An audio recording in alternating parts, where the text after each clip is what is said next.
예레미야 애가 4장은 예레미야의 네 번째 애가입니다.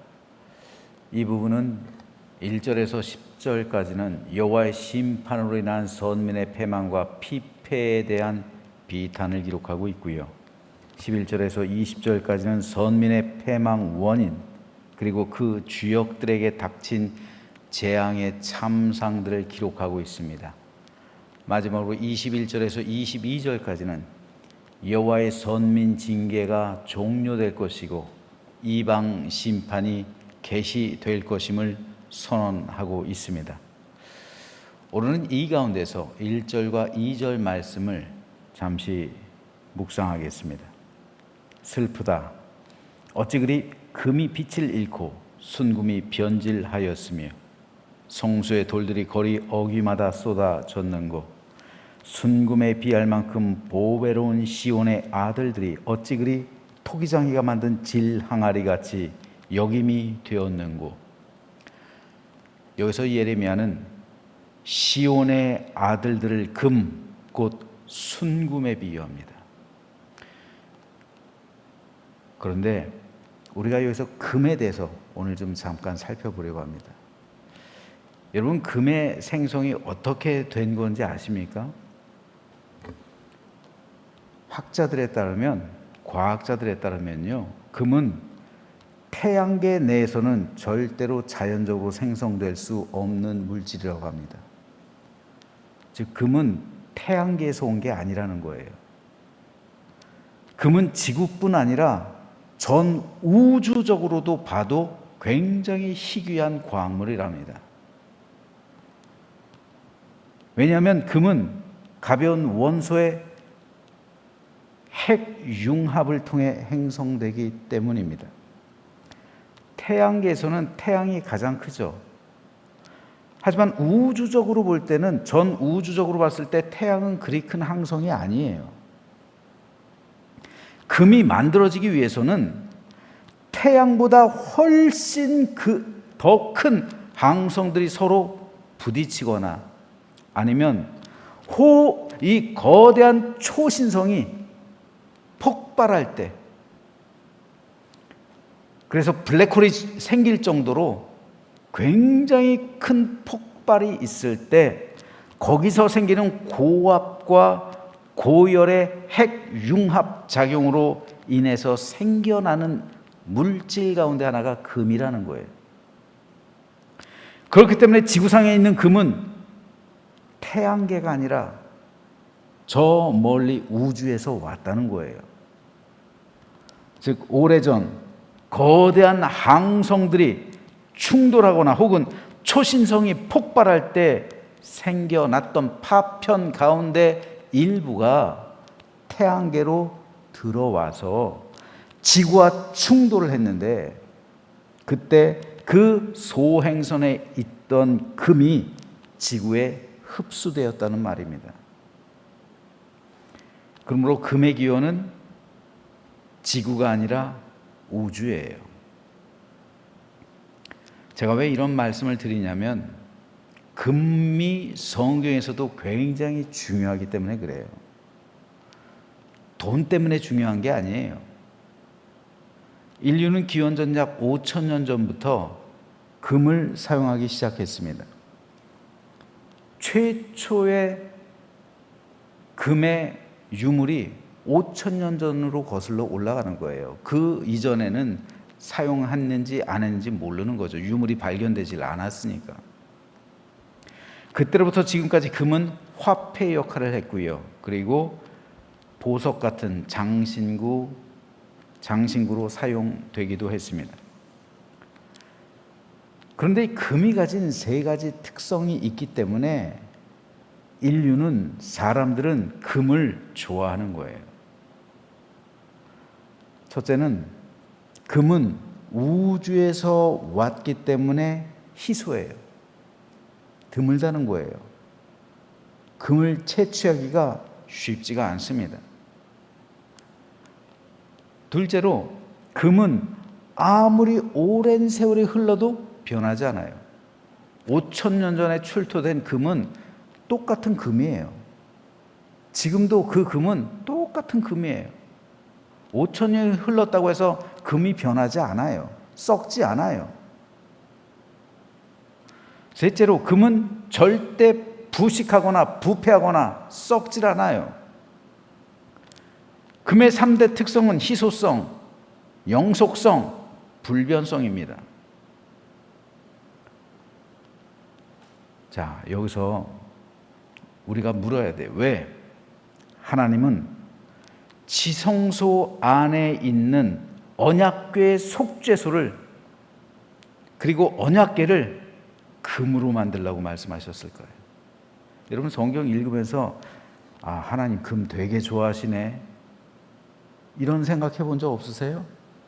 하나님은 다 금으로 만들라고 하세요. 거룩한 기구는 다 금으로, 심지어는 잔도 금, 접시도 금, 대접도 금, 분향단도 금, 등잔대도 금, 진설대를 놓는 그러한 그릇도 금, 다 금이에요. 속죄소도 금이에요. 언약궤를 드는 채, 그것도 금칠이에요.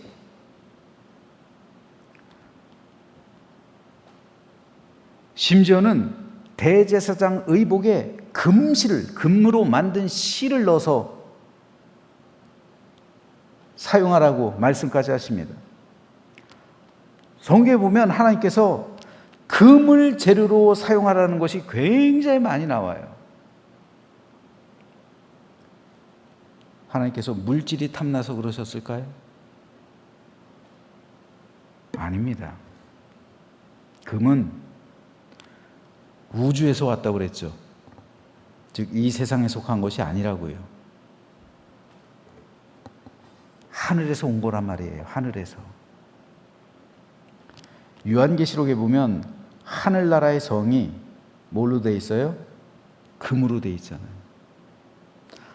사도 요한이 바라보는 하늘부터 내려오는 새 예루살렘을 봤더니 모두 금으로 만들어졌어요. 심지어는 길도 금이에요. 금이 상징하는 것은 하나님 나라예요. 즉 하늘이란 말입니다. 이 세상이 아니에요.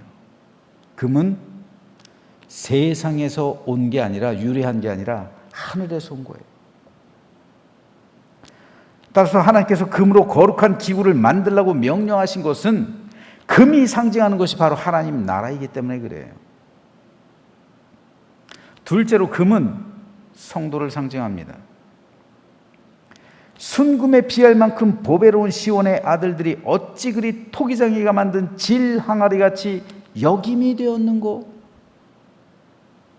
예레미야는 시온의 아들들을 보배로운 금과 같다라고 정의합니다. 그런데 문제는 이 보배로운 순금과 같은 하나님의 아들들이 어떻게 됐다고요? 토기장이가 만든 질 항아리같이 여김받게 되었다고요. 한탄하고 있는 거예요. 즉, 금과 같은 존재가 하늘에 있는 천사들과 같은 존재, 창세기에 보면은 하나님의 아들들이 어떻게 돼요? 여자를 취함으로 세속화되잖아요. 금과 같은 하나님의 자녀가 이 세상에 있는 그 흙으로 만든 질 항아리 같이 세속화됐다는 말이에요. 거룩한 하늘의 아들들이 세상 사람이 됐다는 말이에요. 이것을 예레미야가 한탄하고 있는 거예요. 순금과 같은 존재가 질 항아리 같이 보잘것없는, 그리고 그 이전에 그런 거룩한 하나님의 아들들이 세속화된, 그래서 세상 사람처럼 그렇게 살아가고 있다는 것을 한탄하는 거예요. 바로 여기서 금의 세 번째 상징성이 나오는 거예요. 금의 3대 특성, 희소성, 영속성, 불변성이라고 했습니다. 금은 희소예요. 희소하니까 보석이죠. 희소하니까 가치가 있는 거예요. 그리고 금은 불변해요. 변하지 않는다는 말이에요. 또한 금은 썩거나 녹이 슬지 않아요. 시간이 오래 흘러도 금은 금이에요. 5,000년 전이나 10,000년 전이나 금은 금이에요. 영속성이 있다는 말이에요. 따라서 금은 성도의 믿음을 상징해요. 그런데 예레미야는 어찌하여 보배로운 이 믿음을 가진 사람들이 그 믿음이 어떻게 됐다고요? 그 믿음이 세속화됐다고요. 타락했다고요. 그래서 그 믿음이 변질됐다고요. 금이 어떻게 변질돼요? 그런데 그 믿음이 변질됐어요. 그럼 그 금은 뭐예요? 가짜잖아요. 그러니까 하나님의 심판이 임하는 거예요. 그러니까 정화시키는 거예요. 어찌 순금과 같은 존재가 그렇게 질 항아리 같이 되어버렸냐? 어떻게 그 믿음이 세속화되었냐? 어떻게 하나님의 아들들이 세상 사람이 되었냐? 반탄하는 거예요.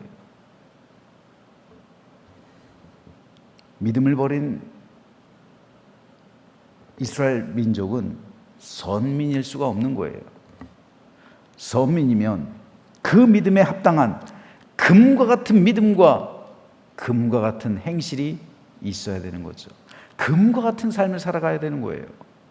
그런데 하나님을 믿노라면서 정금과 같은 믿음의 삶을 살아가지 않고 질그릇 같은 삶을 살아가고 세속화되고 세상 사람이 되었다면 어찌 하늘나라에 올라갈 수가 있겠어요? 어찌 하나님 나라에 초청받을 수가 있겠어요? 순금과 같은 삶을 살아가야, 그 믿음에 합당한 삶을 살아가야 정금으로 되어 있는 천국에 들어가는 거죠. 우리는 금이란 말입니다. 이 세상에 있는, 하늘나라에 있는 금이 되어서 이 세상에서 금과 같이 살아가는 그러한 존재들이라는 말이에요. 그렇다면 오늘날 우리의 삶을 한번 금으로 빗대 본다면 예레미야처럼요, 어떨까요? 순금과 같은 믿음을 가진 사람이 드물어지는 시대예요. 왜 교회에 부흥과 성장이 없느냐고요? 금과 같은 존재들이 없기 때문에 그래요. 저를 비롯해서 목회자들, 그리고 이 자리에 나오신 장로님들, 권사님들 비롯해서 성도들, 금과 같은 믿음을 가진 목회자들, 성도들이 드물어지고 있다는 말이에요. 그리고 금과 같이 변하지 않는 믿음을 가진 사람들이 적어지기 때문이에요. 상황과 시대에 따라 변한다면 그게 어떻게 금과 같은 믿음일 수가 있겠습니까? 또한 금은 세월이 흐르고 시간이 지난다고 해서 부패하거나 썩지 않죠. 영속성이에요. 내가 하나님을 믿음으로 처음 가졌던 그 사랑에 대한 영속성을 우리가 가지고 있어야 된다는 거예요. 그런데 이러한 삶이 무너지니까 예레미야가 그걸 한탄하고 있는 거잖아요. 그렇다면 예레미야가 오늘 우리 교회들 가운데, 한국 교회 바라보면서 있다면 그 한탄을 예레미야는 거둘까요? 우리가 한번 물어야 할 대목이에요. 과연 우리는 금과 같은 믿음의 존재들인지. 그래서 하나님 보시기에 보배롭고 존귀하며 영원토록 불변한 믿음을 가지고 영원한 천국에 입성하기에 합당한 믿음의 삶을 우리가 지금 살아가고 가고 있는지 오늘 저는 저와 여러분에게 물어야 합니다. 우리 믿음은 금과 같아야 합니다. 하나님의 백성은 숨금과 같은 존재입니다. 이 믿음 끝까지 온전히 유지해야, 여러분, 금의 기원은 하늘이라고 그랬어요. 네. 우리가 금과 같은 사람이라면, 존재라면, 우리의 기원은 천국이에요. 우린 천국 시민들입니다. 금과 같은 존재들이에요. 그러므로 저는 저와 여러분 모두가 금과 같이 하늘나라의 시민이 되어서 그 믿음 끝까지 지켜내고 불변하고 영원토록 하나님을 믿는 믿음 가운데 신실함과 거룩함과 진실함과 깨끗함과 정직함과 하나님 앞에서의 겸손함으로 이 땅을 살아가며 우리를 위해 예비된 천국의 최후의 순간에 입성하는 우리 모두가 되시기를 주님의 이름으로 부탁드립니다.